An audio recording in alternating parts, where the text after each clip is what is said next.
This mounting yard is brought to you by the Vobis Premier Race Series, offering $5.6 million in prize money, bonuses and vouchers. One of the features of the day, the TBV Vobis Platinum Showdown. $1 million up for grabs for the two-year-olds. Some of them on debut. It was McGaw last year, Stanley Express a couple of years ago. Horse one is Milson's Point. He's got the race experience under the belt, Ben, having raced, of course, in the Blue Diamond. Yeah, look, he was outclassed there, but he was pretty good in the Diamond Preview the start prior, and the drop in grade is a big tick for him. He presents really well. He's a big, strong horse. I quite like the crossover going on. He looks very good here. 2 Nerl resumes gelded from a spring two-year-old campaign.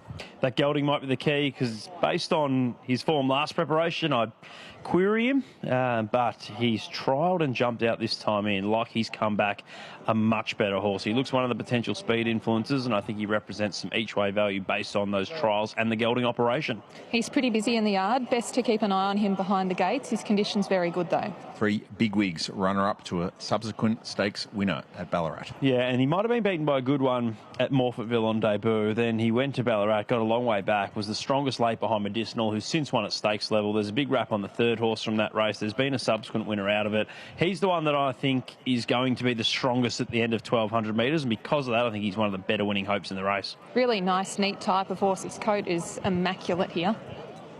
4 is the troubleshooter. They went close last year, Dream Thoroughbreds and Sads with Befuddle. Ran well in a festival stakes. The 4th place getter from that race has since won. He might be better for the debut run, and he maps for a soft run behind the speed. Had him on top on debut. I really like the horse. I think he presents well here. He's a little bit more buzzed up than what he was at Flemington, though. 5 Durama.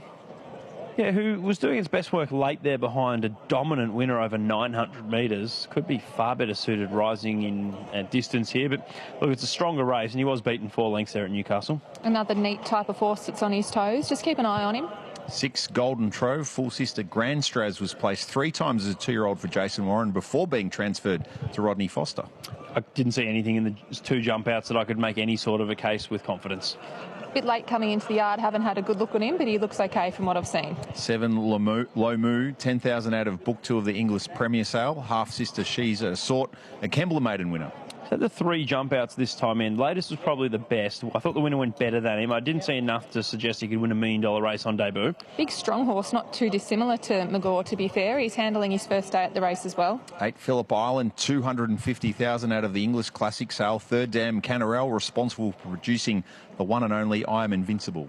Had a couple of trials. I thought the latest was quite impressive work. He looks like he's got plenty of early speed. He's been well backed in early betting, and he's the pick of the debutantes for me. He's going to get a stallion chain on behind the gate, so his attitude in the yard is very important. He does look a little bit quirky. 9 Valorosa. The Aldersons bred him and the Dam Lazola.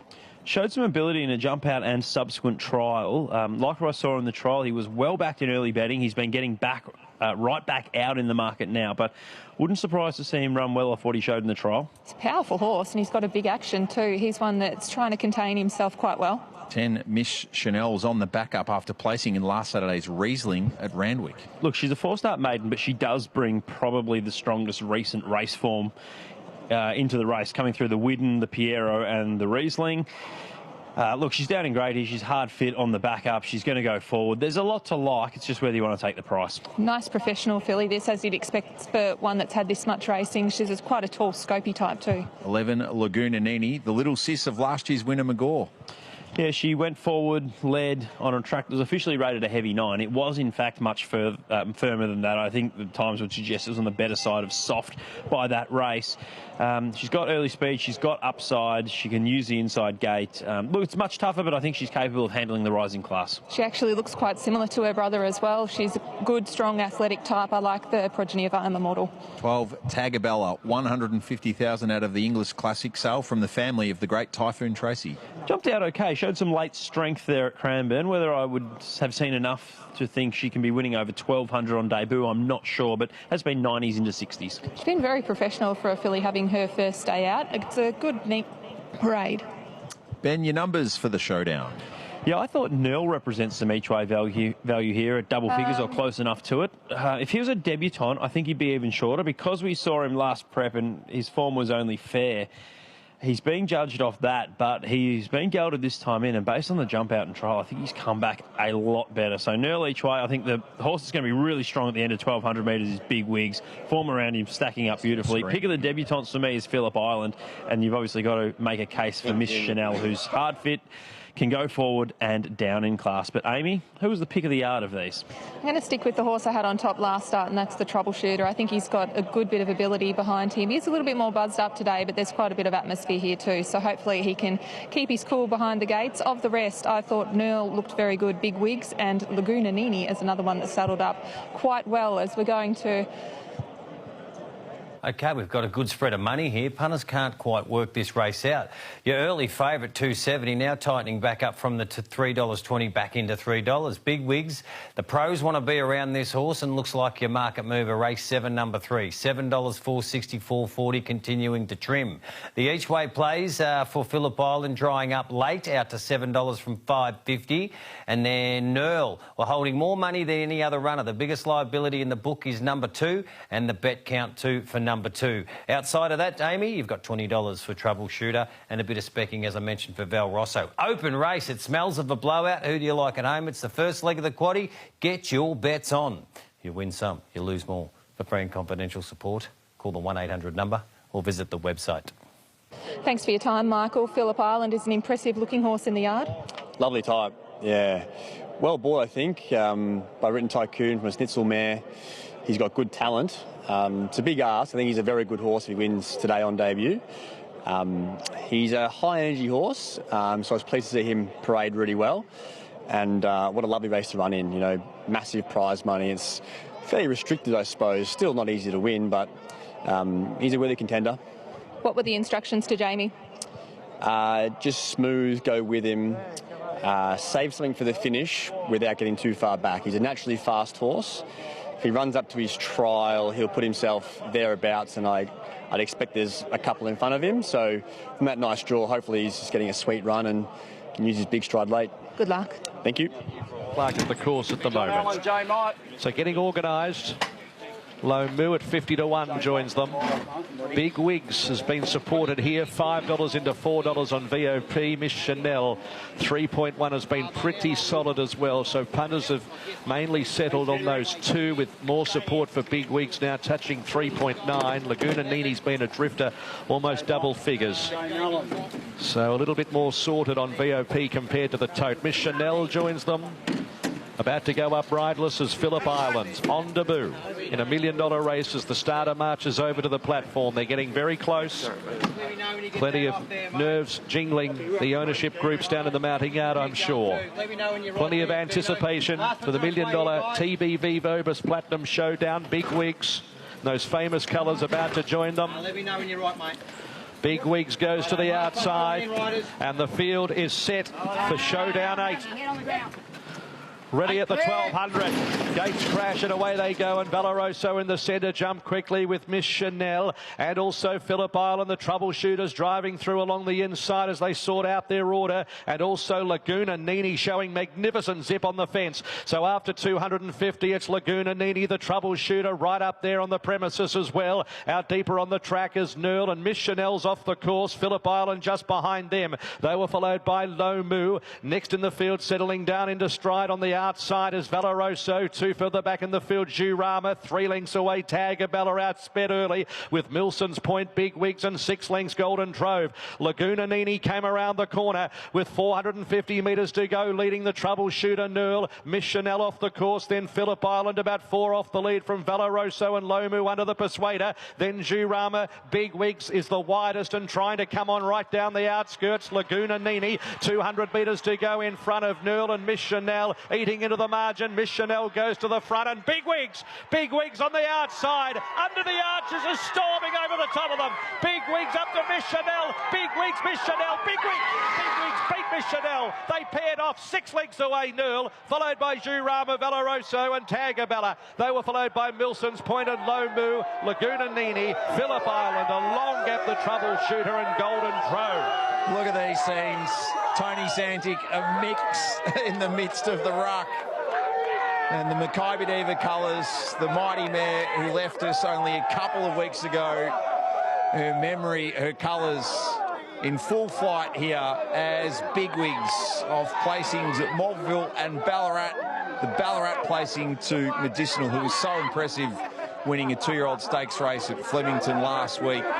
She's gone into the Makybe Diva bag of tricks, the toughness and the talent to hold off Miss Chanel, who was gallant on the back up from last week's Riesling, and they have cleared out to the exclusion of all others. 3 is going to beat 10, 2 and 5 complete the minors in a stirring 8th edition of the Showdown. It sure was. How brave was Miss Chanel over the concluding stages? I started to look to see if Nerl was going to hang on for third there, because it looked like bigwigs are just going to sail straight past and win easy as you like, but the favourite was brave. Bigwigs was heavily supported, and a nice win for Lockie Nindorf, who's absolutely airborne. And Amy, it's hard not to be wrapped for Tony Santic. We all think back to the time where Makybe Diva was the biggest thing in Australian racing. He labelled her Australia's horse. He knew what she meant to the public. We lost her recently. She was a mare you had plenty to do with. He races bigwigs with some good friends. I think it's the name of a WhatsApp group maybe that they're all involved in, and there wouldn't be much better than winning a rich race with your mates. Isn't it a great scene, isn't it? He's been such a wonderful racing person for such a long period of time. He invests so much into the industry, and how fitting being a racing and breeding operation like Makybe Stud is that they can be winning a $1 million race on a beautiful day that honours the exact Victorian racing industry. Yeah, it's a good story. It's just been a terrific story. His life story would be a good one, a tuna fisherman that made it big from South Australia. And he, thankfully, for all of us, loves horse racing, and was the owner of the great mare Makybe Diva, who we lost a couple of weeks ago. And in those famous colours, he takes out the Vobis Platinum Showdown. The TBV Vobis Platinum Showdown today with bigwigs, who was backed off the map, Amy. He was last, he was taken the widest, and he's charged home to win. Tell you what, Miss Chanel, she was really tough here. I feel like she thought she had the job won. When they actually started to come together, she really fought back and tried particularly hard. I think she was sort of lost in isolation. She was, you know, quite a distance away from bigwigs, and as he started to come to her, it really made her rally quite hard. Let's hear from Tom Stokes. Stokes is with us after bigwigs takes out the Showdown. That's got to send a shiver down the spine, doesn't it, seeing those colours salute with your family's name attached? Absolutely. It's a massive thrill. Obviously, we know what it means to have a horse with these colours aboard, and Mr. Sandik's here on course today. He's brought a whole heap of owners with him, and what a thrill, mate. It's obviously a massive prize money race. It's a race we've been targeting. We've been able to hold him up for a fairly long time now. He's been at Adelaide, come back. We thought he would be winning at Ballarat, but he ran into a smart one, and he's been able to hold himself nicely here, and Lockie summed it up perfectly. Well, on that, what were you seeing in the early stages? He was trying to establish a position from a wide gate. To be honest, that's where Lockie wanted to be pre-race. That's what he said to all of us, and he was confident to be there. He knew the speed was on and have one last crack at him, and he was spot on, and the horse was very tough. On that toughness, is it something that you've seen behind the scenes, not so much in the 2 performances so far? Oh, from day one, mate. He's the most quiet, honest colt to be around in the stables. He's a stable favourite, and just credit to the staff involved. They've done a fantastic job. Tommy, well done to you and all concerned. It's a special moment. Thanks, Nigel. Lockie Nindorf joins us after taking out the big prize on bigwigs. What's it mean to have those colours on your back and salute in a big race here at Caulfield? Yeah, it's super. Like, it almost makes me a little bit emotional, really. Like, it's been such a fitting couple of weeks for these colours, obviously, with the passing of the great mare, and it's just a privilege whenever you put colours like these on, and to go out there and get the job done in a nice 2-year-old race is just makes that extra special. What did you learn about him at Ballarat that you could apply to victory today? Look, he was a little bit keen at Ballarat in behind him, but when I brought him to the outside, he really let down through his gears, and I was aware of that today, and I think we were all a bit worried when the barrier draw came out, but it was a blessing in disguise in the end, because we had all the 3 main dangers drawn inside of us, and I wasn't sure where they were going to be, but I was confident that I would end up on the back of one of them, and I was confident that my horse had a good turn of foot, and the extra rise in distance was going to suit him that little bit more. And to be honest, I probably still let him go a little bit earlier. Probably could have straightened up and held on to him for an extra 50 metres before putting him through his gears, because, geez, he got there fast. What was the response like when you got to be tough to see off any Waterhouse spot galloper, but when you merged with their filly, how did he dig deep? Geez, like, it was electric getting to it, and like you said, when I got there, full credit to the runner-up, it was tough, and I was really worried the last 50 that he was going to come back and almost get me on the line again. So, look, my fella had to dig deep, and he was really